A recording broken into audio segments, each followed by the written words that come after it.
Hello नमस्कार साथियों, यदि आप तैयारी कर रहे हैं रेलवे एनटीपीसी की जो कि एग्जाम होने वाला है 5 जून से लेकर 23 जून के बीच में, तो आपको बेहतरीन तैयारी की जरूरत पड़ेगी और बेहतरीन तैयारी में साइंस भी सम्मिलित है। और साइंस के महत्वपूर्ण प्रश्न के लिए चैनल को सब्सक्राइब जरूर कीजिए। चलिए शुरू करते हैं। सबसे पहला प्रश्न, KWH किसकी इकाई है? KWH एक प्रकार का मात्रक है। ये किसका मात्रक है? तो यह होता है विद्युत ऊर्जा का मात्रक होता है। जो हमारा KWH होता है विद्युत ऊर्जा का मात्रक होता है। प्रश्न नंबर 2, विद्युत धारा की इकाई है। विद्युत धारा की इकाई है यानी कि करंट का मात्रक क्या है? करंट का मात्रक होता है एम्पियर। करंट का मात्रक होता है एम्पियर। प्रश्न नंबर 3 है, विशिष्ट प्रतिरोध की इकाई क्या है? जो हमारा विशिष्ट प्रतिरोध होता है उसकी इकाई क्या होती है? उसकी इकाई होती है ओम मीटर। विशिष्ट प्रतिरोध की इकाई होती है ओम गुणा मीटर। अगला प्रश्न नंबर 4 है, उपजाऊ मृदा का पीएच मान क्या होता है? जो जमीन ज्यादा पैदावार उत्पन्न करती है उसका पीएच मान क्या होता है? उसका पीएच मान होता है 8 से 9 के बीच में, यानी कि ये क्षारीय प्रकृति की होती है। जो हमारी उपजाऊ जमीन होती है वो क्षारीय प्रकृति की होती है। प्रश्न नंबर 5, नर में लिंग गुणसूत्र होता है। नर जो होता है उसके अंदर कौन से लिंग गुणसूत्र होते हैं? देखो, गुणसूत्र दो प्रकार के होते हैं, एक है लिंग गुणसूत्र और एक होता है लिंग गुणसूत्र।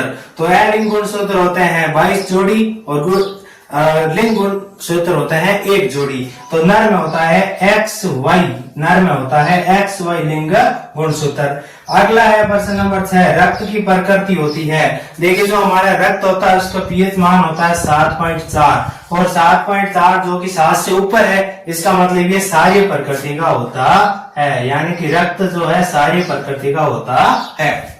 अगला प्रश्न नंबर 7 है हमारे पास, मधुमेह के उपचार में उपयोगी है, यानी कि मधुमेह के उपचार में कौन सा इंजेक्शन उपयोग में लिया जाता है?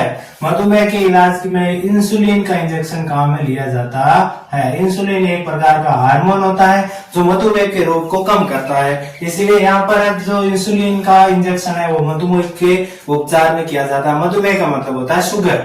प्रश्न नंबर 8 है, मृत्यु का कारण निश्चित करने के लिए शरीर का जो पोस्टमार्टम किया जाता है उसको क्या कहते हैं? पोस्टमार्टम करने की प्रक्रिया वो क्या कहलाती है? उसको कहते हैं ऑटोप्सी। क्या कहते हैं? ऑटोप्सी।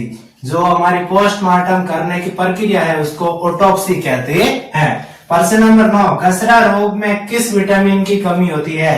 खसरा रोग में विटामिन ए की कमी हो जाती है, जो कि यह बच्चों में होने वाला रोग है खसरा रोग।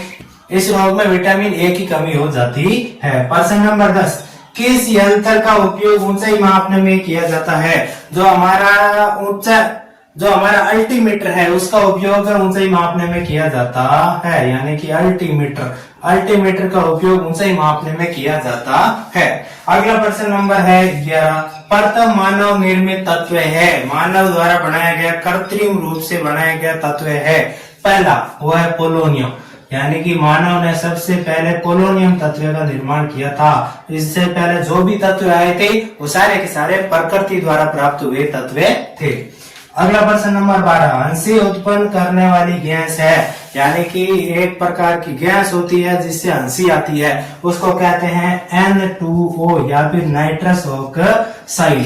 नाइट्रस ऑक्साइड यानी कि N2O, ये जो गैस होती है ये हंसी उत्पन्न करती है। अगला प्रश्न नंबर 13 है हमारे पास, मानव शरीर में सबसे अधिक मात्रा में पाया जाने वाला तत्व है, यानी कि हमारे शरीर में कौन सा तत्व सबसे अधिक मात्रा में पाया जाता है? ऑक्सीजन जो होता है मानव शरीर में पाया जाने वाला सबसे अधिक तत्व होता है।